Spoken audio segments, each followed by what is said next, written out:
Hello everyone, it's Devesh and welcome back to our channel explain. So आज हम करवाने जा रहे हैं भाई चैप्टर नंबर 9 है कॉर्पोरेट अकाउंटिंग की यूनिट नंबर 4 पे आ गए हैं। तो यूनिट 4 है और लेक्चर नंबर 9 होने वाला है आज का। आज हम इस वीडियो में जो सीखने वाले हैं वो एकदम जबरदस्त टॉपिक है जिसको आपने पहले कभी रीड नहीं करा होगा, मैं ये मान के चलूंगा। तो आज हम इसको करेंगे स्टार्ट अमालगमेशन को, ठीक है भाई। और अमालगमेशन स्टार्ट करने से पहले बता दूं कि अगर आपने इससे ज्यादा वीडियो जो मेरी बन चुकी है, मतलब इससे पहले के जो चैप्टर्स हैं वो नहीं देखे हैं, तो भाई डिस्क्रिप्शन में लिंक है सारे चैप्टर्स का, जाके एक एक करके पूरी प्लेलिस्ट आप देख सकते हो जिसमें आपके कॉर्पोरेट अकाउंटिंग का सारा सिलेबस कवर्ड हो चुका है, ठीक है। ये जो सीरीज बनाई जा रही है बेसिकली ये कॉर्पोरेट अकाउंटिंग की सीरीज सेमेस्टर 2 और सेमेस्टर 4 के जो बच्चे हैं एसएलडी रेगुलर एनसीएफ के, तो भाई इनके लिए बहुत ज्यादा बेनिफिशियल होने वाली है एग्जाम्स के पॉइंट ऑफ व्यू से।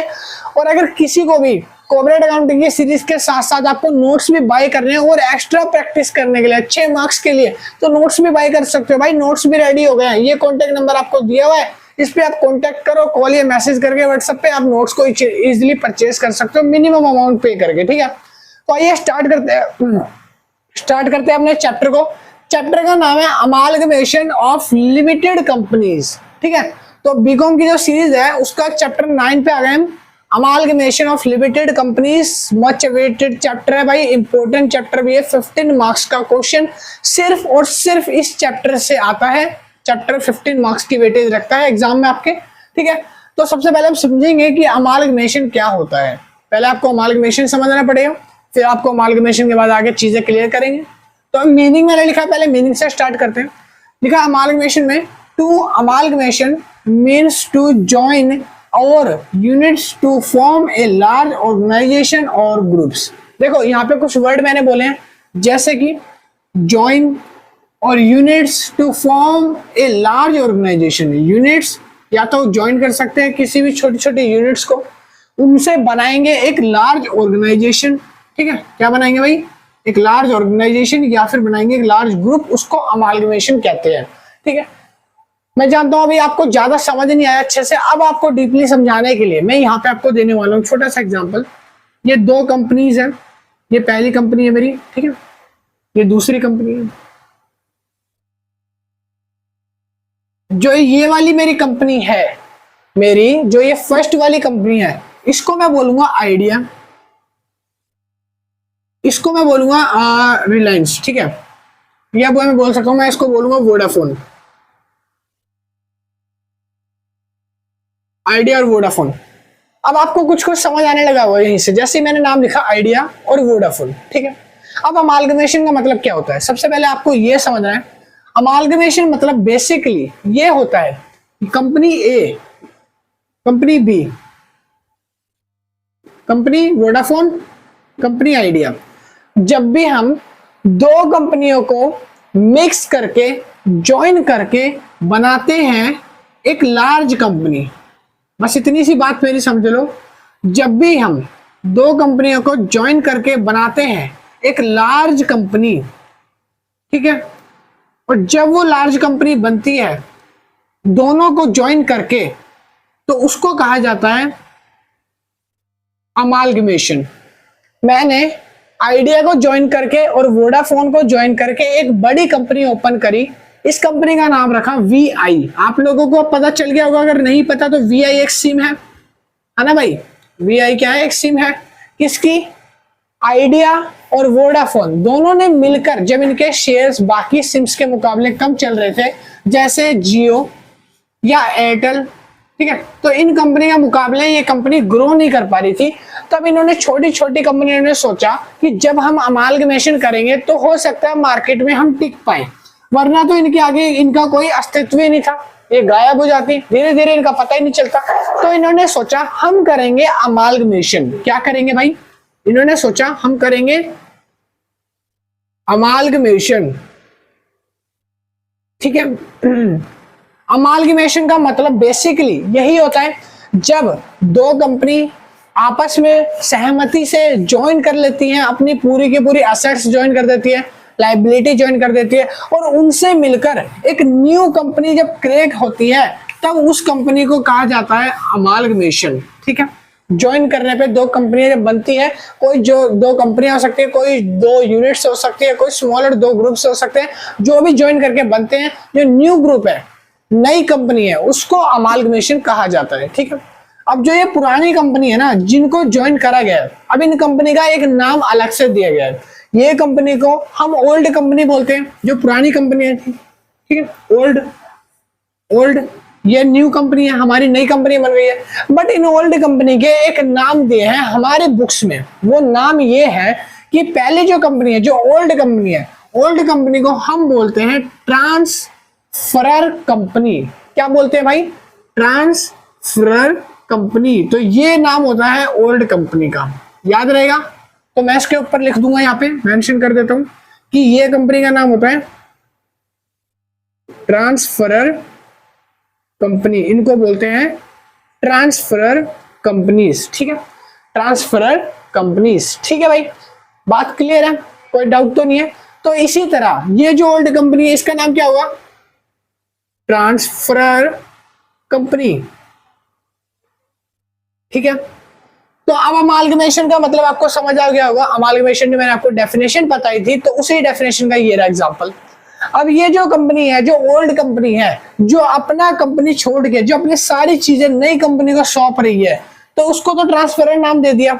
अब ये बोल रही है हमको तो नया कंपनी बना दिए हो, हमारा भी तो नाम बताइए। तो हमने बोला चिंता ना कीजिए, आपका भी नाम हमने रखा है। हमने आपका नाम रखा है ट्रांसफ्री कंपनी। क्या नाम रखा? ये न्यू वाली का है, जो न्यू कंपनी क्रिएट होगी उसका नाम होगा ट्रांसफ्री कंपनी। ठीक है, तो यहाँ पे लिखेंगे TRANSFERE, ट्रांसफ्री कंपनी। देखो भैया, अब आपको हम चीजें बताते हैं। जब पुरानी कंपनी वाइंडिंग अप हो रही है, बंद हो रही है, तो दूसरी कंपनी में सारी चीजें आ रही है। यहां से सारी चीजें इसने एक्वायर कर ली, दोनों को कन्वर्ट कर लिया, मिर्ज कर लिया, मर्ज करके एक नई कंपनी खोल दी VI करके, है ना। तो दोनों पहले आइडिया थी, वोडाफोन थी, दोनों चल नहीं पाई, तो दोनों को मर्ज करके एक VI कंपनी खोली, नई ट्रांसफरी कंपनी खोली। अब जब हमने ट्रांसफरी कंपनी खोली, तो ट्रांसफरी कंपनी में कुछ चीजें भी जाएंगी, कुछ चीजें भी होंगी, है ना। तो जब हमने इसको यहाँ से यहाँ भेजा, तो उसके साथ साथ हो सकता है इसके कुछ असेट्स हो, कुछ शेयर्स हो इनके, तो वो भी कहाँ जाएंगे? सब नीचे वाली नई कंपनी के पास आ जाएंगे। ठीक है, तो अब इसकी कुछ कंडीशंस है, तो वो हम आगे रीड करने वाले हैं। तो पहले आप ये समझ लो, बेसिकली जब दो कंपनी आपस में सहमति से, एक दूसरे की सहमति से अपने आप को मर्ज करने चाह रही है और वाइंड अप करती है पुरानी कंपनी और एक नई कंपनी क्रिएट करती है, तो उसमें दोनों का अधिकार होगा और दोनों कंपनी वह अमालगमेशन के अंदर आती है। बात क्लियर है? तो ये हो गया अमालगमेशन का कॉन्सेप्ट। ठीक है, अब चलते हैं आगे। तो पहले इसको हमें मिटाना पड़ेगा, और याद रखना पुरानी कंपनी जो होती है वो ट्रांसफरर कंपनी कहलाती है, जो नई कंपनी होती है वो ट्रांसफ्री कंपनी कहलाती है। दोनों चीजों में कॉन्सेप्ट में क्लियर रखना बातें। अब इसकी डेफिनेशन लिखवाने वाला नहीं हो कि ट्रांसफरर कंपनी क्या होती है, ट्रांसफ्री कंपनी क्या होती है, नहीं भाई, ऑलरेडी बता दिया मैंने, आपको समझ आ गया होगा। ट्रांसफरर कंपनी वो कंपनी जो अपनी सहमति से दो कंपनियां ज्वाइन होती है, एक नई कंपनी को स्टार्ट करती है। ठीक है, ट्रांसफ्री कंपनी वो कंपनी जब दोनों कंपनियां ज्वाइन हो जाती है, जो रिजल्ट आता है, जो कंपनी नई बनती है, उसको ट्रांसफरी कंपनी कहते हैं। अब हम नीचे देखेंगे अमालगमेशन क्या होता है। अमालगमेशन वही जो मैंने अभी आपको सिखाया था। यहाँ पर क्या होता है, ये दो कंपनी है, ठीक है। अब जो पुरानी कंपनी है, जब वो बंद हो जाती है, दो कंपनियां मिलकर जब आपस में कुछ ज्वाइन कर रही है, तो वो जो नई कंपनी क्रिएट कर रही है, न्यू कंपनी, वो कहलाती है अमालगमेशन। ठीक है, अमालगमेशन का कॉन्सेप्ट ही यही है। आजकल बाजार में यही चल रहा है। बाजार में ना काफी सारी कंपनियां छोटी छोटी रह गई हैं, कुछ बड़ी कंपनियां ग्रो कर रही हैं, तो इसी मारे कुछ छोटी कंपनियां ज्वाइन करके अपने आप को बड़ा बनाती है, तो उसको अमालगमेशन कहते हैं। इसी तरह अमालगमेशन के नीचे एक पॉइंट है एब्जॉर्बेशन, यहाँ पे लिखा है एब्जॉर्प्शन। ठीक है, एब्जॉर्प्शन क्या होता है भाई? इसका मतलब होता है, एब्जॉर्प्शन का मतलब भाई, एब्जॉर्प्शन मतलब होता है कि जो कंपनी है, जो नई कंपनी है, जो हमने नाम दिया था ना ट्रांसफ्री, वो ही ट्रांसफ्री जो कंपनी है, वो कंपनी क्या करती है, इसकी लायबिलिटीज को, इसकी एसेट्स को, इसके शेयर होल्डर्स को, चीजों को सोख लेती है। सोखना मतलब पुरानी कंपनी से सारी चीजें नई कंपनी जो है वो ले लेती है। क्यों? क्योंकि नई कंपनी बन चुकी है, पुरानी में क्या काम है, तो उसके शेयर होल्डर्स वगैरह जो है वो सारे इसके हो जाएंगे। Equity, share holder, cash, liability, plant, पैसा, सब कुछ यहां से ट्रांसफर होके नई के पास चला जाएगा। नई कंपनी जब बनती है तो पुरानी कंपनी पूरी की तरह एग्जिस्ट हो जाती है, गायब हो जाती है, एब्जॉर्प्शन बोलते हैं उसको, ठीक है। नेक्स्ट पॉइंट आता है एक्सटर्नल रिकंस्ट्रेशन। एक्सटर्नल रिकंस्ट्रेशन, एक्सटर्नल रिकंस्ट्रेशन मतलब कि इनके साथ साथ कंपनी जो है वो बुक वैल्यूज पे चीजें उठाती है। मतलब कि कंपनी ये देखती है जब हम अमालगमेशन कर रहे हैं तो नई कंपनी जो है वो बुक वैल्यू पे चीजें उठाएगी। अगर मान लो इसके बुक वैल्यू में 10 लाख के डेटर है तो डेटर जो मिलेंगे इसको 10 लाख के मिलेंगे। इसकी लाइबिलिटी 5 लाख की है तो लाइबिलिटी 5 लाख की आएगी। हर चीज जो उसके बुक वैल्यू के अकॉर्डिंग है वो सारा इसमें ट्रांसफर होता जाएगा।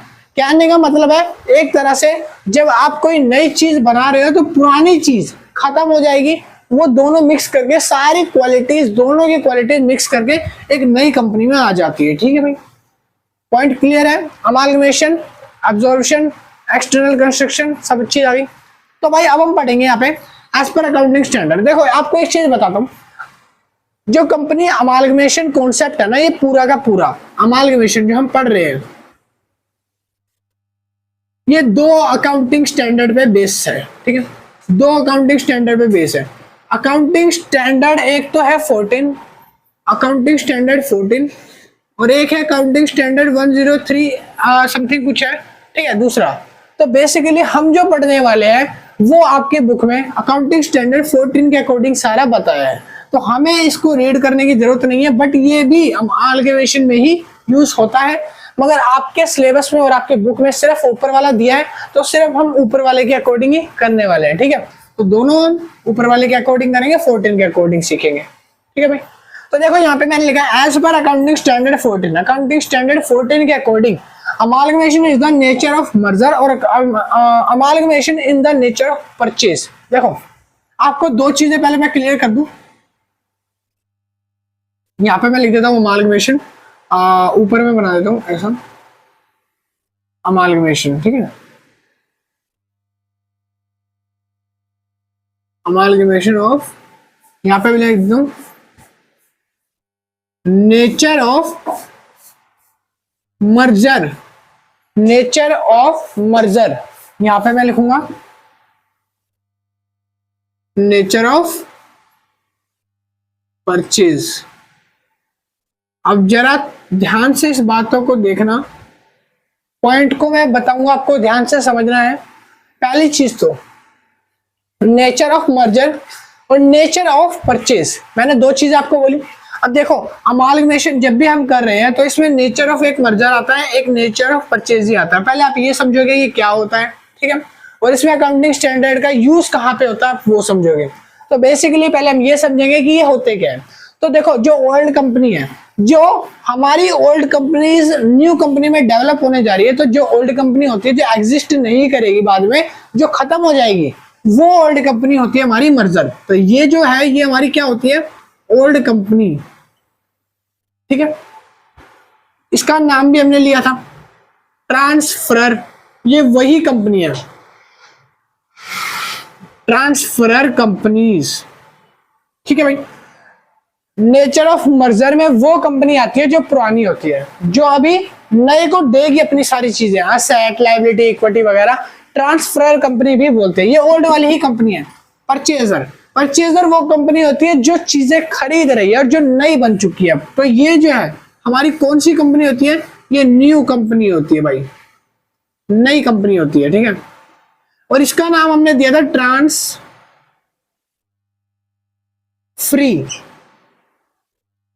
Transferee company. ठीक है, ट्रांसफरर कंपनी, ट्रांसफरी कंपनी। अब देखो यहाँ पर अकाउंटिंग स्टैंडर्ड पढ़ रहे हैं, तो अकाउंटिंग स्टैंडर्ड में ना कुछ कंडीशंस है। कुछ कंडीशंस ये हैं कि जब मर्जर जो है परचेजर को या परचेजी को चीजें देगा तो उसकी कुछ कंडीशंस हैं। अकाउंटिंग स्टैंडर्ड ने बोला कि कुछ कंडीशन पे वो अपनी चीजें इशू करेगा। तो देखो बेसिकली हम मर्जर की टोटल अभी 5 कंडीशन डिफाइन करने वाले हैं, 5 कंडीशंस, कि अगर ये 5 कंडीशन फुलफिल होती हैं तो ये कंपनी छोड़ने के लिए तैयार है, अपने अस्तित्व को एग्जिस्ट नहीं करेगी, ये सारी चीजें ट्रांसफर कर देगी मर्जर से परचेजर को। ठीक है, और अब परचेजर की भी 5 है। भाई ये परचेजर की भी 5 कंडीशन, परचेजर की 5 कंडीशन हम पढ़ेंगे। वो 5 कंडीशन में से अगर एक भी कंडीशन छूट गई तो ये ट्रांसफर नहीं होगा।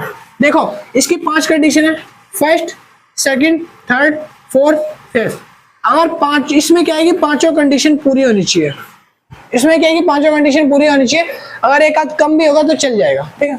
बट यहाँ पे भी ऐसी 5 कंडीशन, 4, 5। इसके 5 कंडीशन में से मान लो कि 1, 2, 3 ये पूरी हो गई, ये पूरी हो गई, चौथी कंडीशन पूरी नहीं हुई है। तो जब तक इसकी चौथी कंडीशन पूरी नहीं होगी, जब तक एक नई कंपनी नहीं बन सकती, जब तक हम मर्जर से परचेज में नहीं बना सकते, हम ट्रांसफरर को ट्रांसफरी नहीं कर सकते, ठीक है, ओल्ड से हम न्यू नहीं कर पाएंगे, तो वो 5 कंडीशन के बिना। तो अकाउंटिंग स्टैंडर्ड में वो 5 कंडीशंस मेंशन करी गई है। तो अब हम पढ़ेंगे वही 5 कंडीशन। तो भैया पहली कंडीशन से स्टार्ट करते हैं, इसी के नीचे मैं स्टार्ट कर रहा हूं 5 कंडीशन, ठीक है। तो यहां से मैं 5 कंडीशन दोनों की स्टार्ट करूंगा। सबसे पहली जो कंडीशन है, सबसे फर्स्ट कंडीशन जो है, ओल्ड कंपनी जो है, ओल्ड कंपनी जो है वो क्या करेगी, ओल्ड कंपनी क्या करेगी, ट्रांसफर करेगी। ये लो मैंने लाइन बना दी एक ट्रांसफर की, ठीक है। किसको ट्रांसफर करेगी, परचेजर को, या बोल सकते हो न्यू कंपनी, या बोल सकते हो ट्रांसफरी, ट्रांसफरी। मैंने तीनों नाम लिख दिए भाई, कंफ्यूज मत होना, उतारते भी रहना साथ साथ, बाद में चाहे मैं टाइम भी दूंगा उतारने का, तो अभी मत उतारो, समझ लो, पहले समझ लो। तो देखो ये ओल्ड कंपनी है। पहली कंडीशन ये है कि जो ओल्ड कंपनी है वो अपने जो भी असेट्स है या जो भी लाइबिलिटीज है, तो मैं यहां लिख रहा हूं नीचे असेट्स एंड, ये मैं मिटा देता हूं भाई, इससे थोड़ा कंफ्यूजन होगा, बस याद रख लेना, मैं बीच में बता रहा हूं। Assets and liabilities transfer to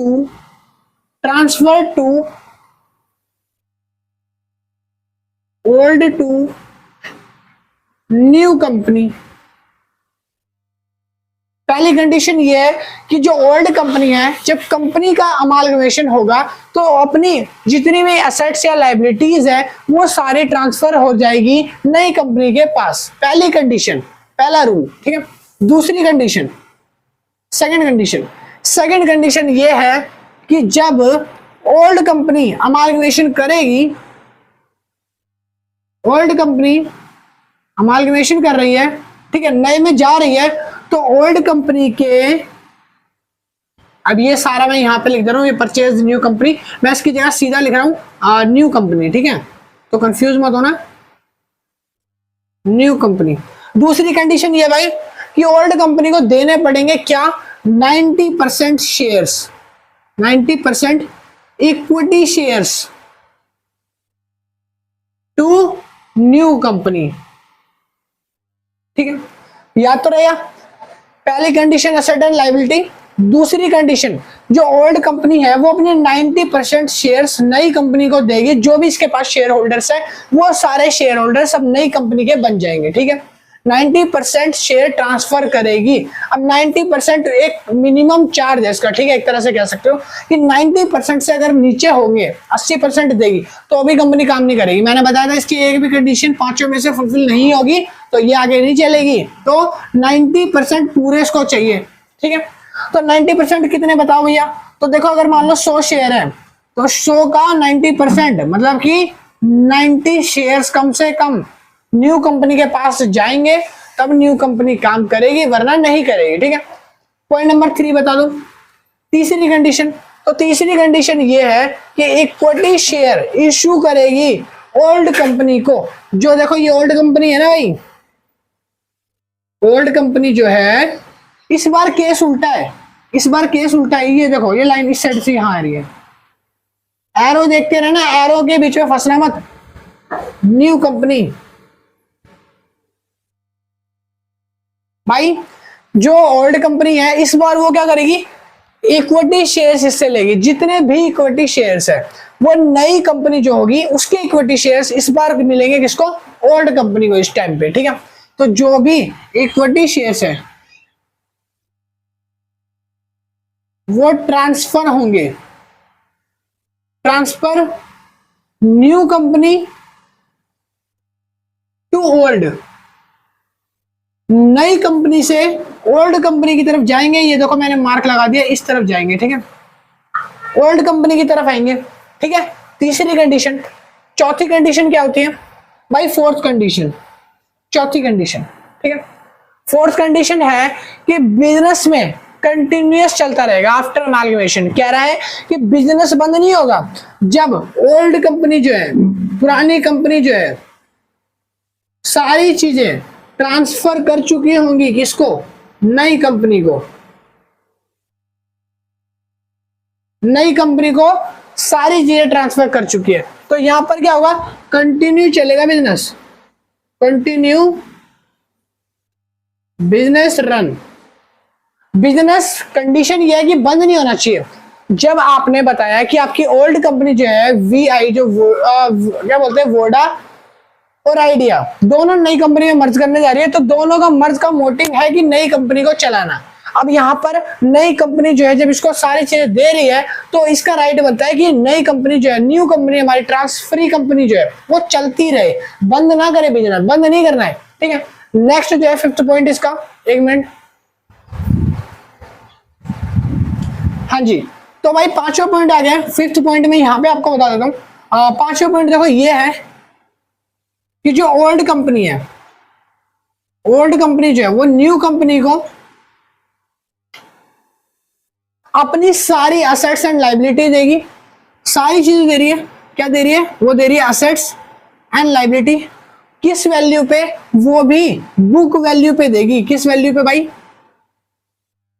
book value पे सारी चीजें इशू करेगी नई कंपनी को, ठीक है। तो अब मैं दोबारा आपको समराइज करा देता हूं।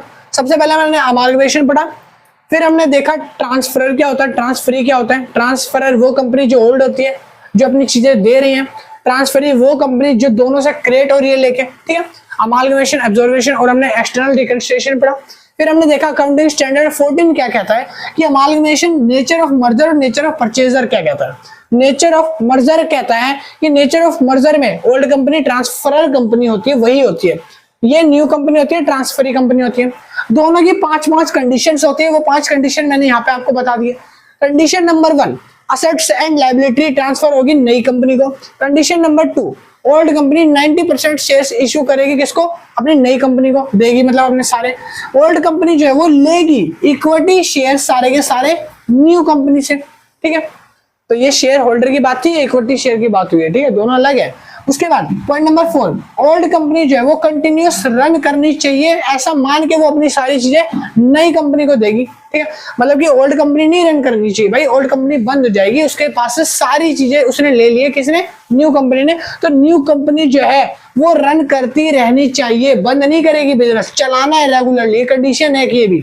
नेक्स्ट है फिफ्थ कंडीशन कि ओल्ड कंपनी न्यू कंपनी को सारी एसेट्स, वैल्यू, लायबिलिटी जो भी दे रही है वो बुक वैल्यू पे ही दे रही है, उसके अकॉर्डिंग आपको नहीं लेगी, ठीक है। तो ये अब आप उतार लो, ये इसकी कंडीशन थी जो अकाउंटिंग स्टैंडर्ड में मोस्ट इंपोर्टेंट है। फिर मैं आगे लिखवाता हूं, ठीक है भाई।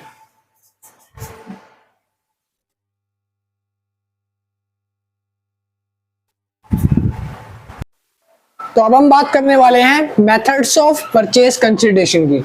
तो अभी हमने ये देखा था कि क्या क्या कंडीशंस होती है, अकाउंटिंग स्टैंडर्ड क्या होते हैं, हमने अभी सारा बेसिक सीखा था। अब हम यहाँ पे सीखने वाले हैं भाई कि हम ना ये देखेंगे कि मेथड्स कौन कौन से होते हैं परचेज कंसिडरेशन के अकाउंटिंग स्टैंडर्ड 14 के अकॉर्डिंग। तो आपकी बुक्स के अंदर बेसिकली आपके 4 मेथड्स बताए गए हैं। मैं आपको चारों मेथड्स समझाने वाला हूँ, ठीक है, एक एक करके। तो सबसे पहला जो मेथड आता है लमसम मेथड आता है, ठीक है। लमसम मेथड हम सीखेंगे। फिर हम सीखेंगे नेट पेमेंट मेथड क्या होता है। फिर हम करेंगे असेट मेथड क्या होता है, नेट असेट मेथड इसको बोलते हैं। फिर exchange of share method means इंसेंट्रिक वैल्यू मेथड क्या होता है, आपको ये बताएंगे, ठीक है। तो सबसे पहले स्टार्ट करते हैं मेथड नंबर जो 3rd है, सबसे आसान जो मेथड है वहां से स्टार्ट करेंगे। मेथड नंबर 3rd हमारा आएगा नेट असेट मेथड। तो हम यहाँ पे लिख देते हैं पहले मेथड नंबर 3rd हमारा नेट असेट मेथड। अब देखो भाई, नेट असेट मेथड का मतलब क्या होता है, वो ये होता है कि आपकी 2 कंपनी है, ठीक है। एक कंपनी वो है जो आपकी अभी ओल्ड कंपनी है, और एक कंपनी वो है जो अमालगमेशन होने के बाद एक नई कंपनी क्रिएट कर दी आपने। तो ये है आपकी न्यू कंपनी, ये है आपकी ओल्ड कंपनी। ठीक है, इस कंपनी का नाम बताया था ट्रांसफरर, इसका नाम था ट्रांसफ्री। ठीक है, दोनों में ठीक है, इतना भी समझ आ रहा है। अब देखो हम पढ़ रहे हैं नेट एसेट मेथड की। नेट एसेट कैलकुलेट करने के लिए आपको ये देखना पड़ेगा कि जो ओल्ड कंपनी है वो एक न्यू कंपनी को क्या असेट्स देती है, क्या वो लाइबिलिटी देती है, मतलब कि कितनी लाइबिलिटीज दे रही है, कितनी वो असेट्स दे रही है, उसके बेस पे ही आप कैलकुलेट कर पाते हो अपना नेट एसेट मेथड। ठीक है, तो अब मैं आपको सपोज करो एग्जांपल बता देता हूँ कि टोटल कंपनी की जो नेट एसेट है ईयर, पूरे ईयर के दौरान, ठीक है, during the year, during the accounting period, ठीक है, जो नेट एसेट है, नेट एसेट की वैल्यू है 10 लाख। ठीक है, अब इसी तरह से मैं मान लेता हूं ड्यूरिंग द ईयर नेट कुछ लाइबिलिटीज भी होगी, कंपनी की कुछ लाइबिलिटीज भी होंगी जो ओल्ड कंपनी न्यू कंपनी को ट्रांसफर करेगी। तो जब असेट जा रही है तो ट्रांसफर करते टाइम पे लाइबिलिटीज भी जाएगी। मान लो लाइबिलिटी 6 लाख की है, 6 लाख की है, ठीक, असेट्स हो गई 10 लाख की, लाइबिलिटीज हो गई 6 लाख की। लाइन लगा दो, दोनों को माइनस करेंगे तो आएगा कितना, 4 लाख, 4 लाख आ गया। ठीक है, अब ये जो 4 लाख आ गया है, ये 4 लाख जो है ये कंपनी ने क्या करा है, एक तरह से ट्रांसफर जो करें अमाउंट बैलेंस वो है। ठीक है, ये 4 लाख रुपए टोटल एज अ सूखा साखा प्रॉफिट जो है वो न्यू कंपनी के पास गया है। ठीक है, क्योंकि नेट एसेट गई थी 10 की, लाइबिलिटी 6 की गई थी, दोनों को माइनस करा तो 4 लाख। तो जब इसने 10 में से 6 की लाइबिलिटी चुका दी तो 4 लाख रुपए इसके पास अभी बचे होंगे बैलेंस के रूप में। ठीक है, तो ये जो 4 लाख रुपए है, ये 4 लाख रुपए हमारे जो है वो क्या कहलाते हैं, नेट एसेट मेथड। ठीक, क्लियर है, तो इसको बोलते हैं नेट एसेट के मेथड को कैलकुलेट करना। अब देखो इसमें कुछ कंडीशंस आती है, अकाउंटिंग स्टैंडर्ड 14 के अकॉर्डिंग इसमें कुछ कंडीशंस आएंगी। कंडीशंस में ये होगा कि कौन सी एसेट्स को इंक्लूड करना है। ठीक है, क्या मैंने बोला, कौन सी एसेट्स जो है वो इंक्लूड होंगी और कौन सी एसेट्स जो है वो नॉट इंक्लूड होंगी। नॉट इंक्लूड एसेट्स की बात करूं। अब इसी तरह से कौन सी जो लाइबिलिटीज है वो इंक्लूड होंगी और कौन सी लाइबिलिटीज जो है वो नॉट इंक्लूड होगी। Not includes liability. ठीक है, तो हम ये देखने वाले हैं कि अब अकाउंटिंग स्टैंडर्ड के अकॉर्डिंग एसेट मेथड में कौन सी चीजें इंक्लूड है, कौन सी अनइंक्लूड है। तो टाइम ज्यादा ना जाए इसकी वजह से मैंने यहाँ पे एक शॉर्ट नोट बनाया है जिसके आप स्क्रीनशॉट भी ले सकते हो रोक के। तो अभी चाहे स्क्रीनशॉट ले लो इसका। तो करते हैं स्टार्ट। भाई देखो नेट एसेट में मैंने जो यहाँ पे एक फॉर्मेट बनाया है नोट्स का। अब इस नोट्स में मैंने वो चीजें लिखी है कि क्या क्या इंक्लूड होगा, क्या क्या इंक्लूड नहीं होगा। तो बेसिकली जब आपकी ओल्ड कंपनी ट्रांसफरी कंपनी को कुछ भेज रही है तो उसमें सबसे पहले आप cash and bank include in asset, cash और बैंक जो वो एसेट के साथ इंक्लूड होके जाएगा। जब आप इसमें नेट एसेट कर रहे हो तो नेट एसेट के अंदर आपका कैश भी जुड़ेगा और आपका बैंक बैलेंस जो होगा वो भी इसमें इंक्लूड होगा।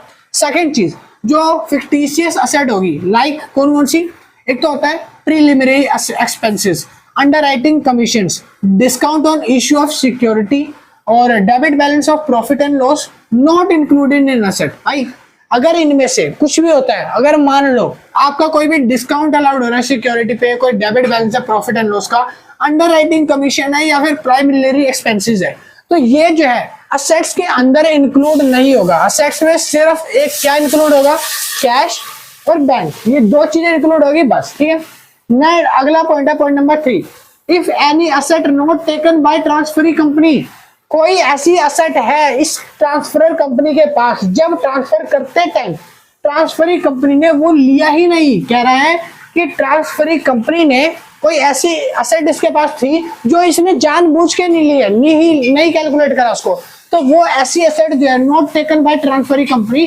That not include in asset, उसको बाद में आप असेट के रूप में इंक्लूड करके टोटल में नहीं भेजोगे। ठीक है, जो पहले ही रिजेक्ट हो चुकी है उसको बाद में एसेट्स के टाइम पे कैलकुलेट करके नहीं भेजा जाएगा। ठीक है, आगे लिखा goodwill, prepaid expenses, patent, trademark include in assets. In assets में और क्या क्या इंक्लूड होगा?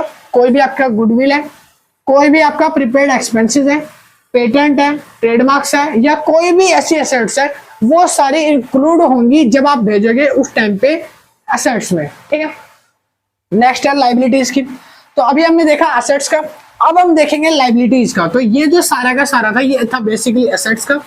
ठीक है, अब हम यहाँ पे देखेंगे लाइबिलिटीज का। तो ये लाइबिलिटीज का मैंने बॉक्स बना दिया।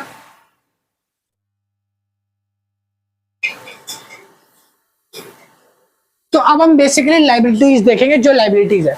तो लाइबिलिटी में मैंने दो लिखा, जो इंक्लूड होंगी वो कौन कौन सी है? तो जो इंक्लूड होंगी वो ये वाली है, ट्रेड क्रेडिटर होगा, बैलेंस पेबल होगा, बीपी होगा, बैंक ओडी होगा, आउटस्टैंडिंग एक्सपेंसेस होगा, डिबेंचर या लोन होगा आपका कोई, provision for income tax, unclaimed dividend, ये जितनी भी चीजें हैं इंक्लूड इन लाइबिलिटीज। तो लाइबिलिटी में ये जो सारी चीजें हैं ये इंक्लूड होके जाएंगी। जब आप लाइबिलिटी पे करोगे तो नेट लाइबिलिटी के अंदर ये सारी चीजें आप पे करोगे।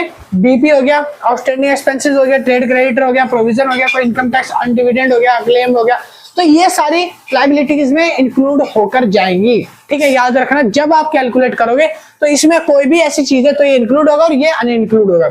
अब लाइबिलिटी में क्या क्या अनइंक्लूड होगा, कौन कौन सी चीजें लाइबिलिटी में आप नहीं भेजोगे? तो उसके लिए कैपिटल रिजर्व होते हैं वो आप नहीं भेजोगे, जनरल रिजर्व या रिजर्व फॉर फंड जो है वो नहीं भेजोगे। ठीक है, कोई रिजर्व नहीं जाएगा। रिडम्पशन का रिजर्व है वो भी नहीं जाएगा, डिविडेंड इक्वलाइजेशन रिजर्व है तो वो भी नहीं जाएगा। तो बेसिकली आप समझ रहे, रिजर्व सारे मना है। सिक्योरिटी प्रीमियम अगर आपने कोई पे किया है, सिक्योरिटी के लिए पैसा चार्ज किया है तो वो भी नहीं जाएगा। साथ ही साथ जो सीआरआर है कैपिटल रिडम्पशन रिजर्व है जो, वो भी नहीं जाएगा। उसके साथ साथ जो शेयर फॉर फ्यूचर अकाउंट है, शेयर फॉर फ्यूचर अकाउंट का बैलेंस नहीं जाएगा। आपका क्रेडिट बैलेंस जो होगा प्रॉफिट एंड लॉस का नहीं जाएगा। डेबिट बैलेंस जाएगा, वो किस में जाएगा? एसेट साइड में जाएगा। मैंने बताया था debit balance of profit and loss जो यहाँ पे आया था ऊपर अभी, ये रहा। Debit balance of profit and loss भी इंक्लूड नहीं होगा एसेट्स में, और क्रेडिट बैलेंस जो है वो लाइबिलिटी में भी इंक्लूड नहीं होगा। उसके बाद मैंने लिखा नॉट इंक्लूडिंग इन लाइबिलिटीज। तो भाई ये जितने भी रिजर्व है, प्रीमियम है, सिक्योरिटी है, तो ये सारे लाइबिलिटी में इंक्लूड नहीं होते। ठीक है, तो ये था हमारा नेट असेट मेथड। ये था शॉर्ट नोट जिसमें आपको देखना था कि क्या क्या इंक्लूड होगा इसमें, क्या क्या नहीं होगा असेट और लाइबिलिटी में। ठीक है, बात क्लियर? तो हमने पढ़ लिया है नेट असेट मेथड जो हमारा पॉइंट नंबर 3 है। अब हम बात करेंगे नेट पेमेंट मेथड की। पहले नेट पेमेंट मेथड सीखेंगे, तो पहले आप इसको उतार लो, मैं रब कर देता हूं। तो भाई स्क्रीनशॉट ले लिया होगा, आई होप आपने, नहीं तो पीछे जाके आप स्क्रीनशॉट ले लेना। और अगर किसी को भी नोट्स वगैरह बाय करने हैं तो नोट्स बन के रेडी हो चुके हैं भाई। नोट्स वगैरह बाय करने के लिए आप कॉन्टैक्ट नंबर ये रहा, इस पे कॉन्टैक्ट करो, मैसेज करो व्हाट्सएप पे और नोट्स को बाय कर सकते हो। ठीक है, अब हम पढ़ेंगे नेट असेट हो गया नेट पेमेंट मेथड।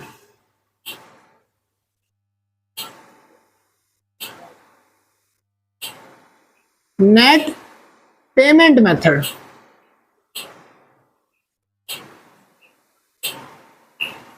हाँ जी। तो भाई नेट पेमेंट मेथड क्या कहता है? अब आपको पेमेंट करनी है। ठीक है, तो ये देखो दो कंपनी मैंने आपको बना दी है, ये दो कंपनी है, ये हमारी आईडी है, ये जो हमारी नई बनी है VI है, वो है VI। इस कंपनी का नाम है ट्रांस फ्री, ये कंपनी है ट्रांसफरर।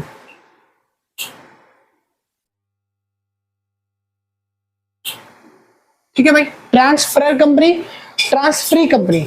अब यहाँ पे इसको क्या क्या पे करना पड़ेगा इसको देने के लिए, या ये जो क्या क्या पे करेगा वो, तो हम पढ़ रहे हैं नेट पेमेंट मेथड।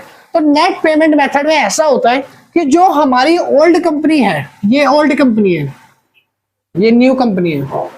ठीक है, तो जब ओल्ड कंपनी सारी चीजें अपनी कंपनी की इसको दे रही है, अपनी सारी चीजें न्यू कंपनी को ट्रांसफर कर रही है, भेज रही है, तो ट्रांसफर कंपनी जो है इसको जब भेजेगी तो ट्रांसफरी कंपनी का ये कायदा बनता है कि उसके बदले आप इस कंपनी को पेमेंट करो। क्या करो? आप इसको इसकी पेमेंट करो। आप कोई भी चीज इससे ले रहे हो तो उसको ऐसा तो नहीं ले लोगे कि भाई आ रहे हो लेके जा रहे हो, नहीं, अरे उसकी पेमेंट तो दो।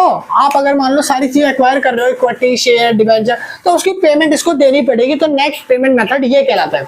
अब किस किस की पेमेंट कर सकता है, कैसे कैसे कर सकता है, तो ये जो कंपनी है ये जब इसकी पेमेंट करेगी, ये जब इसको पे करेगी, पैसे जब पे करेगी, तो पहली बात तो ये इक्विटी शेयर्स पे कर सकती है।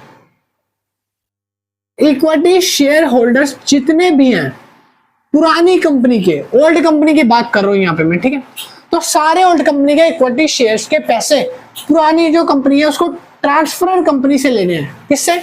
मैं ट्रांसफर बोल दिया, ट्रांसफरी कंपनी से, मतलब न्यू कंपनी ओल्ड कंपनी के सारे इक्विटी के पैसे चुकाएगी। ठीक है, तो पहले कौन से पैसे चुकाएगी? इक्विटी के, इक्विटी शेयर्स के रूप में पैसे भी दे सकती है, ये अपने डिबेंचर्स के रूप में भी पैसे दे सकती है, या फिर आप कैश के रूप में भी इससे पैसे ले सकते हो। ठीक है, तो ये तीन तरीके हैं जिन तीन तरीके से ट्रांसफरी कंपनी अपने पैसे ट्रांसफर कंपनी को चुकाएगी। तो यह हो सकता है इसके इक्विटी शेयर के ही पैसे सीधा खत्म कर दे, गायब कर दे। ठीक है, और ये इसके पैसे जो है पूरे चुका के इसको बैलेंस को बराबर कर दे। ठीक है, हो सकता है आपको कैश की फॉर्म में दे दे, या डिबेंचर या इक्विटी की फॉर्म में दे दे। बस आपको अपनी पैसे चाहिए, वो किसी भी एसेट्स के रूप में दे या किसी भी चीज के रूप में दे सकती है। ठीक है, तो अगर मान लो ये इसके पैसे इक्विटी के चुकाएगी, तो वो आपको अपनी बुक वैल्यू के अकॉर्डिंग चुकाना पड़ेगा। तो इसके लिए हमने देखा realisation, nominal realisation value, realisation nominal value, मैंने RNV लिखा है, रियलाइजेशन वैल्यू बोल सकते हो, इसको RV भी बोल सकते हो। ठीक है भाई, रियलाइजेशन वैल्यू, ये वैल्यू कौन सी होती है? रियलाइजेशन वैल्यू वो वैल्यू है जो बुक्स ऑफ अकाउंट में होती है। तो जब ये इसके पैसे चुकाएगी तो ये उसके अकॉर्डिंग पैसे देगी जो इसने, पुरानी कंपनी ने ओल्ड वैल्यू मतलब अपने बुक्स में मेंटेन करके चली है। ठीक है, तो ये सारे इक्विटी शेयर्स इसके पे करेगी। साथ ही साथ हो सकता है ये डिवेंचर या शेयर इशू करके कैश में कैसे भी दे दे। अगर ये इक्विटी शेयर पे कर देते हैं तो उसको दिखाना पड़ेगा। दूसरी चीज, ये जो है इसके डिवेंचर्स भी पे कर सकती है। जो भी डिवेंचर्स हैं किसके? ओल्ड कंपनी के, ओल्ड कंपनी के कोई भी डिवेंचर्स हैं वो भी ट्रांसफरी कंपनी पे करेगी। अब ट्रांसफरी कंपनी अगर इसके डिवेंचर पे करने लग रही है तो डिवेंचर्स को बुक्स ऑफ अकाउंट में नहीं दिखाया जाता, सिर्फ और सिर्फ वहां पे इक्विटी को दिखाया जाता है। बट अगर ये डिवेंचर्स को भी पे करती है तो डिवेंचर्स को दिखाया नहीं जाएगा, डिवेंचर्स पे करेगी वो अलग बात है। ठीक है, डिवेंचर्स भी पे करने, शेयर होल्डर भी, जो भी चीजें हैं वो इसकी पे करेगी। तो इसको बोलते हैं नेट पेमेंट मेथड। ठीक है भाई, तो ये होता है नेट पेमेंट मेथड। तो आइए ये अभी आप स्क्रीनशॉट ले लो इसका भी एक। हाँ जी, तो अब हम बात करने वाले हैं basically point number 3, exchange of share method, इंसेंट्रिक वैल्यू मेथड। हम पढ़ेंगे एक्सचेंज ऑफ शेयर मेथड, इंसेंट्रिक वैल्यू। हाँ,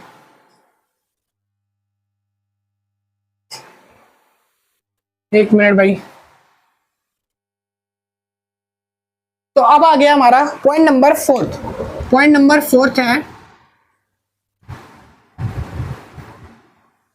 exchange of share method, of share method. तो मेरी बात ध्यान से सुनो, एक्सचेंज ऑफ शेयर मेथड में क्या होता है कि इसको आप दूसरे नाम से बोलते हो, इंसेंट्रिक वैल्यू मेथड भी बोलते हो। क्या बोलते हो भाई? इंसेंट्रिक वैल्यू मेथड भी बोलते हो।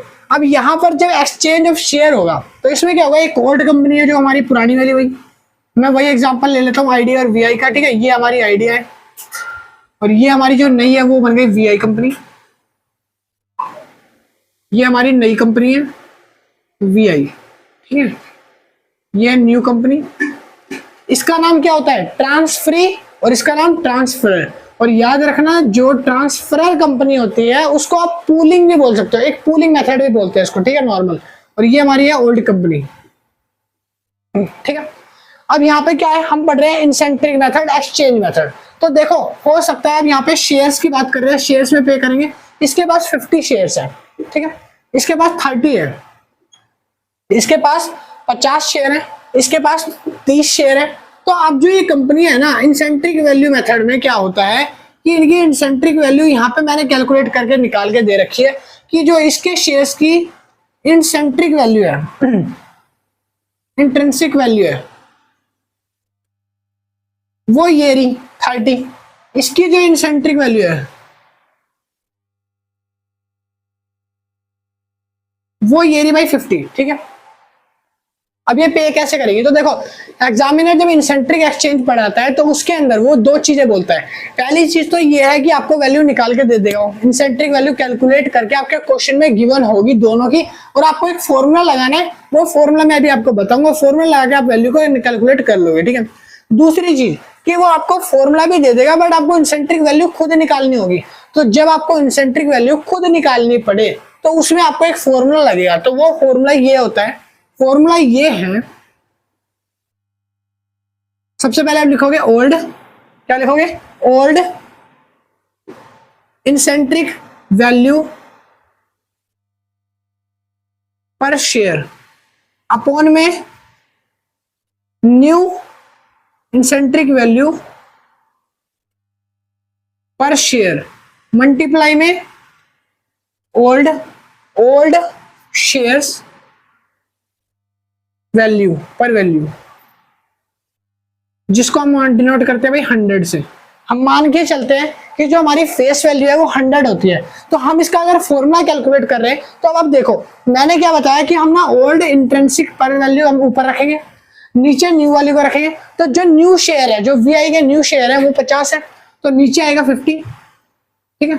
नीचे कितना आएगा 50 न्यू कंपनी के अकॉर्डिंग, ऊपर कितना आएगा, ऊपर आएगा 30 कौन सी कंपनी के अकॉर्डिंग भाई, ओल्ड कंपनी के अकॉर्डिंग, और नीचे आएगा यहाँ पे मल्टीप्लाई में 100। अब इसको सॉल्व कैसे करोगे, आपकी जो वैल्यू बन जाएगी, क्वेश्चन की इक्वेशन बनेगी वो ये बनेगी 30 अपॉन में 50 मल्टीप्लाई में 100, 0 से 0 काटना है, 5 1 5 5 2 10, तो इसको मल्टीप्लाई करेंगे तो आ गया 60।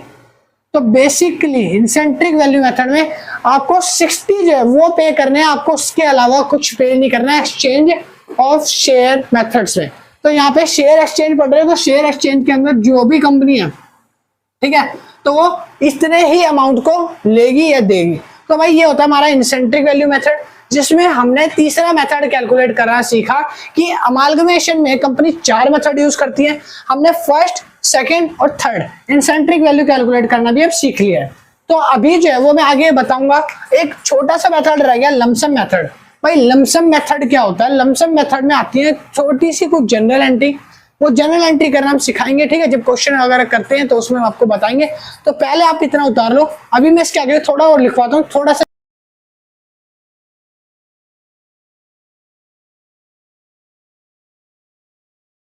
अब हम आगे आ गए हैं एक नए टॉपिक पे अपना। तो जैसे कि मैंने आपको बताया था कि मैंने लमसम वाला एक बताया था जिसमें आपको करनी पड़ेगी कुछ जनरल एंट्रीज। तो भाई लमसम की जो जनरल एंट्रीज है ना, जो अमालगमेशन में मोस्ट इंपोर्टेंट जनरल एंट्रीज है, तो वो मैंने बोर्ड पे मेंशन कर दिया। अभी मैं आपको टाइम दे दूंगा, आप इसको उतार भी लेना, स्क्रीनशॉट वगैरह ले लेना। तो जो मेनली जनरल एंट्री पूरे अमालगमेशन चैप्टर में यूज होने वाली है, तो बस इतनी ही होने वाली है, मैंने बोर्ड पे मेंशन कर दिया। तो सारी एक एक करके रीड करने वाले हैं, कैसे जनरल एंट्री आपको देखना है, कैसे क्या करना है, ठीक है। सबसे पहले मैं आपको एक चीज बता दूं, ब्रीफ बता दूं छोटा सा। जनरल एंट्री सिखाने से पहले मैंने आपको 2 चीजें सिखाई थी कि यहाँ पे हमने 2 कंपनी की बात करी थी। एक कंपनी क्या होता है, जब अपनी दूसरी ज्वाइंट कंपनी के साथ मिल जाती है और एक नई कंपनी स्टार्ट करती है, तो उसको अमालगमेशन कहते हैं, ठीक है। और जो हमारी ओल्ड कंपनी होती है, तो जब ओल्ड कंपनी अपना जो बिजनेस है वो बंद करती है, एग्जिस्ट करती है, उस टाइम पे ये कुछ जनरल एंट्री मेंटेन करके चलती है, ठीक है। तो वो जनरल एंट्री अभी हम पढ़ने वाले हैं। साथ ही साथ में जब ये चीजें अपनी न्यू कंपनी को देती है या नई कंपनी को ट्रांसफर करती है, तो यहाँ भी कुछ जनरल एंट्रीज होती है, ठीक है, कुछ रूल्स होते हैं, तो वो फॉलो करती है दोनों कंपनियां। तो ये जो अपनी जनरल एंट्री क्लोज करने की करती है, मतलब कि अपनी चीजों को यहाँ ट्रांसफर करती है। तो दूसरी चीज, ये जनरल एंट्री वो करती है जब इसके पास चीजें आ रही हैं। तो दोनों की साइड से हम जनरल एंट्री को करने वाले हैं, ठीक है। जो हमारी ये कंपनी है, इसको ओल्ड कंपनी को क्या बोलते हैं, दूसरा नाम मैंने बताया था ट्रांसफरर कंपनी। ये होती है हमारी ट्रांसफरी कंपनी। तो हम दोनों के पॉइंट ऑफ व्यू से पढ़ेंगे, ठीक है। तो अब देखो यहाँ पे मैंने जनरल एंट्री मेंशन किया है। जनरल एंट्री ये हमारी ओल्ड कंपनी ट्रांसफरर कंपनी के अकॉर्डिंग है, ये हमारी न्यू कंपनी ट्रांसफरी कंपनी के अकॉर्डिंग है। मतलब कि ये वो कंपनी है जब न्यू कंपनी अमालगमेशन के बाद क्रिएट होती है, तो ये जनरल एंट्री उसमें की जाती है। इस वाली कंपनी की बात कर रहा हूं मैं, ठीक है। तो ये कंपनी नंबर बी लिख लेते हैं, इसको लिख लेते हैं कंपनी नंबर ए। तो इसी तरह से ये हमारी कंपनी नंबर बी हो गया, और ये हो गया हमारी कंपनी नंबर ए। ठीक है, अब तो कोई दिक्कत नहीं होगी, ये सारी हम करने वाले हैं ए के पॉइंट ऑफ व्यू से, ये बी के पॉइंट ऑफ व्यू से। इसी तरह से ये हमारी ए है और ये है हमारी बी। अब भाई आपको दिक्कत नहीं आएगी बिल्कुल भी समझ में। ठीक है, तो जनरल एंट्री देखो, सबसे पहले जब ओल्ड कंपनी जो है, जो ट्रांसफर कंपनी होती है, उसको हम मर्जर कंपनी भी बोलते हैं, मैंने बताया था, और पूलिंग मेथड भी बोलते हैं, पूलिंग कंपनी के नाम से भी इसको जाना जाता है। तो जब हम मर्जर कंपनी से कोई ट्रांसफर करते हैं, कुछ चीज अब जब एंट्री करना स्टार्ट करते हैं, तो पहली एंट्री सबसे जो फर्स्ट आती है वो ये आती है कि जब हमने सारी चीजें अपनी देख ली है, मर्ज कर लिया है, और हम अब स्कीम बना के प्लानिंग करके तैयार हो चुके हैं अपनी कंपनी को नई कंपनी में ट्रांसफर करने के लिए, तो सबसे पहले आती है अप्रूव्ड स्कीम की एंट्री। ठीक है, और इसी तरह से जब हम नई स्कीम में डाल रहे हैं, नई कंपनी क्रिएट कर रहे हैं, तो नई कंपनी भी अपने बिजनेस में पहली जनरल एंट्री अप्रूव्ड की करेगी। तो सबसे पहले जो एंट्री हमारी ओल्ड कंपनी करती है वो ये करेगी, on the date of approve scheme, जब स्कीम अप्रूव होती है तो बिजनेस परचेज अकाउंट डेबिट, मतलब कि आपकी जो न्यू कंपनी है उसने पूरा बिजनेस जो है वो आपका बाय कर लिया, तो वो अपने अकाउंटिंग में डेबिट में लिखेंगे। ठीक है, तो आप भी इसको डेबिट में मेंशन करोगे। परचेज यहाँ पे लिखा मैंने business purchase account debit to में liquidation of old company account, तो जो भी हमारा पीसी अमाउंट होगा वो आप यहाँ पे डालोगे, जो भी हमारा पीसी अमाउंट होगा, मतलब कि जो भी हमारा एक्स अमाउंट होगा वो आप यहाँ पे डालोगे, 10 लाख 20 लाख 30 लाख, कितने रुपए से आपको उसने लिया है। ठीक है, तो आप डालोगे एंट्री पहले business purchase account debit to में liquidation of old business account. इसी तरह से जो फर्स्ट एंट्री ये देखो यहाँ पे जो करेगी, ये करेगी business purchase account debit to में liquidation of old company account.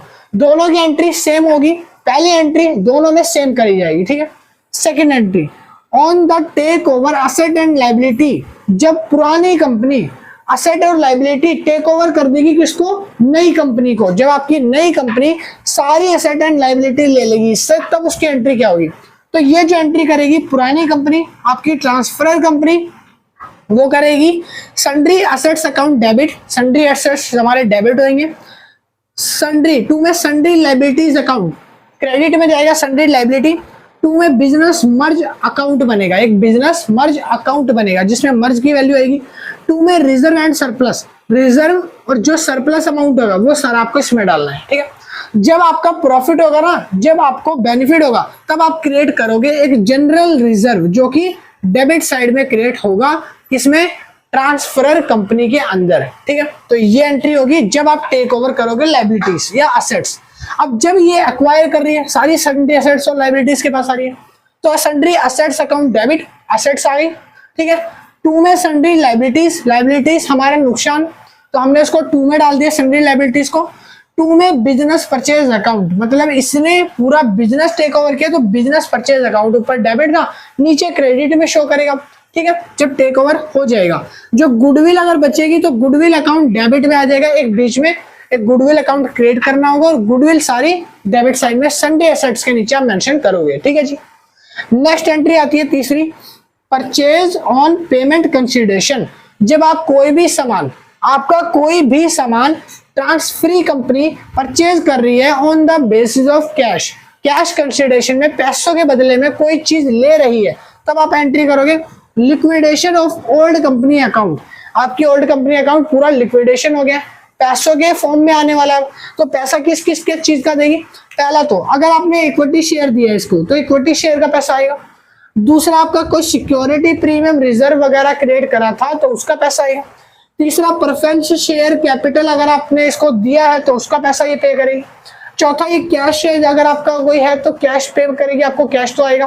और ये सेम एंट्री ये अपनी बुक्स ऑफ अकाउंट में as a new company create करेगी। ठीक है भाई, तो जो हमारी न्यू कंपनी है वो भी पॉइंट नंबर 4 जो है इसको मेंशन करेगी, और अपना पूरा जो पॉइंट नंबर 3 है जो आपकी कैश ट्रांजैक्शन होने वाली है, ये सेम एंट्री इसमें ही जाएगी। ठीक है, जिसमें ये भी liquidation of old company account डालेगी, इसका equity share, security premium, preference share capital और लास्ट में कैश, सारा इसके अंदर मेंशन होगा ऐसा का ऐसा।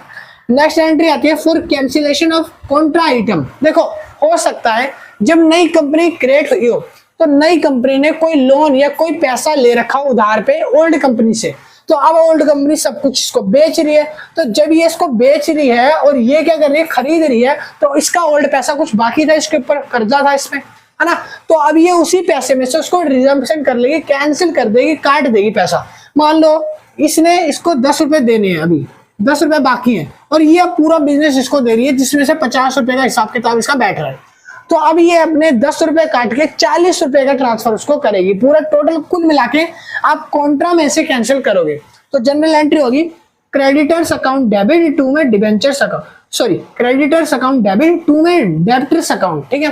तो मैंने एंट्री क्या बताई, क्रेडिटर अकाउंट डेबिट हो जाएगा, जो भी क्रेडिटर होंगे इसके डेबिट्स हो जाएंगे, डेटर अकाउंट क्रेडिट हो जाएगा इसका, ठीक है। और जो नई कंपनी है वो भी अपने बुक्स ऑफ अकाउंट में सेम एंट्री करेगी कि हमने इसकी कॉन्ट्रा जो है वो कैंसिलेशन कर दी, तो ये एंट्री पास करेगी क्रेडिटर अकाउंट डेबिट टू में डेटर्स अकाउंट, ठीक है भाई, इतना समझ आ गया। तो ये पूरी जनरल एंट्री अभी हमने देखा कि 4 जनरल एंट्री कैसे करनी है। बाकी की जो 3 जनरल एंट्री है वो यहाँ पे मेंशन करी हुई है, तो यहाँ पे देख लेते हैं। ये है ओल्ड कंपनी, ये है हमारी न्यू कंपनी। जैसे मैंने यहाँ पे बनाया था, ये ओल्ड कंपनी, ये न्यू कंपनी, ये ओल्ड कंपनी, ये न्यू कंपनी। तो अब यहाँ पे ओल्ड कंपनी 5th एंट्री जो पास करती है ऑन पेमेंट ऑफ लाइबिलिटी, अब सारी लाइबिलिटी पे करी जा रही है। तो यहाँ से ओल्ड कंपनी एग्जिस्ट हो जाएगी, लाइबिलिटी खत्म हो जाएगी, पूरी कंपनी क्लोज हो रही है। तो यहाँ पे ये एंट्री करेगी सन्ड्री लाइबिलिटीज अकाउंट डेबिट, और ये भी सेम एंट्री करेगी sundry liabilities account debit to में कैश या बैंक, टू में कैश या बैंक मतलब पैसा जहां से आएगा।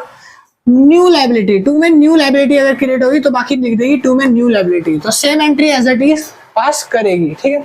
नेक्स्ट एंट्री है पेमेंट की, तो यहाँ पे मैंने लिखा 6th entry for payment of liquidation expenses. कोई भी लिक्विडेशन एक्सपेंसेस या कोई भी खर्चा है अगर वो पे कर रही है ओल्ड कंपनी न्यू कंपनी को, तो जनरल रिजर्व अकाउंट डेबिट, एक याद है मैंने डेबिट साइड में जनरल रिजर्व बनवाया था, ये रहा, तो यही जनरल रिजर्व अकाउंट डेबिट आएगा लिक्विडेशन में, और टू में आएगा कैश। और ये जो एंट्री करेगी ये जनरल रिजर्व से नहीं करेगी, याद है जब यहाँ जनरल रिजर्व क्रिएट करा था तो यहाँ पे सेकंड में गुडविल क्रिएट हुई थी। क्या क्रिएट हुई थी डेबिट में? गुडविल। तो जब ये जनरल रिजर्व क्रिएट करेगी तब ये एंट्री यहाँ पे गुडविल से क्रिएट होगी, गुडविल अकाउंट डेबिट टू में cash, general reserve account debit to में कैश, और ये क्रिएट करेगी न्यू कंपनी हमारी गुडविल अकाउंट डेबिट टू में कैश। बात clear? Point number 7, creation statutory reserve. अगर कोई स्टेचुअरी रिजर्व है वो क्रिएट करना पड़ता है तो उसकी एंट्री कैसे होगी? तो देखो अगर ओल्ड कंपनी है तो उसको तो नीड ही नहीं होती कोई रिजर्व क्रिएट करने की, बाद में कंपनी क्लोज हो रही है, कंपनी बंद हो रही है, तो इसमें क्या है, नो एंट्री नो क्रिएट, कोई एंट्री नहीं होगी, कोई क्रिएट करने की जरूरत नहीं पड़ती ओल्ड कंपनी को। बट न्यू कंपनी क्रिएट करेगी कैसे? Amalgamation adjustment account debit, amalgamation adjustment account में डालेगी सारा पैसा। क्यों? क्योंकि जो पैसा अभी तक इसने लिया है एसेट से, लायबिलिटी से, शेयर से, वो सारा ही अपने अमालगमेशन एडजस्टमेंट अकाउंट में डालेगी, ये दिखाते हुए कि हमने जब बिजनेस टेक ओवर किया है तो कुछ अमालगमेशन हुई है, एडजस्टमेंट हुई है। तो amalgamation adjustment account debit to में स्टेचुअरी रिजर्व अकाउंट, तो ये इस तरह से स्टेचुअरी रिजर्व अकाउंट क्रेडिट में क्रिएट करेगी और ये एंट्री खत्म हो जाएगी। ठीक है भाई, तो ये थी बेसिक एंट्रीज जो आपके अमालगमेशन के पूरे चैप्टर में आएगी, ट्रांसफर और ट्रांसफ्री के केस में। ठीक है, दोनों हमने ये सीख लिया, हमने बेसिक सीख लिया, हमने चारों मेथड सीख लिए, लमसम के मैंने आपको फॉर्मूला बोले थे, जनरल एंट्री बोली थी, वो जनरल एंट्री आपको मैंने यहाँ करवा दी है। तो चारों पॉइंट्स आपके कवर्ड हो गए। बचे हैं आपके प्रैक्टिकल क्वेश्चन, उसमें टाइम लगेगा भाई। तो अभी बेसिकली आपका पूरा चैप्टर कंप्लीट हो गया, सारा कुछ, बस प्रैक्टिस आपको करनी है। और वीडियो कैसी लगी अब कमेंट सेक्शन में कमेंट करके बताना। अभी मैं जाने वाला हूँ तो अब आप इसको उतार भी लेना, नोट कर लेना, और मैं मिलूंगा नेक्स्ट वीडियो में एक नए लेक्चर के साथ। एक नया चैप्टर जल्दी स्टार्ट करवाने वाले। किसी को भी अगर नोट्स वगैरह खरीदने हैं या परचेज करने हैं तो ये कॉन्टैक्ट नंबर है, आप कॉन्टैक्ट करके नोट्स को भी खरीद सकते हो, जिसमें आपको प्रैक्टिस के लिए क्वेश्चन मिल जाएंगे, आप वहां से क्वेश्चंस की प्रैक्टिस भी कर सकते हो। आई होप वीडियो अच्छी लगी तो लाइक शेयर एंड सब्सक्राइब करना मत भूलना, फ्रेंड्स तक ज्यादा से ज्यादा शेयर करना भाई। ठीक है, और मैं मिलता हूँ नेक्स्ट वीडियो में लेक्चर के साथ। अभी के लिए इतना ही, थैंक यू, कीप वॉचिंग, और अब आप उतार लो, बाय बाय।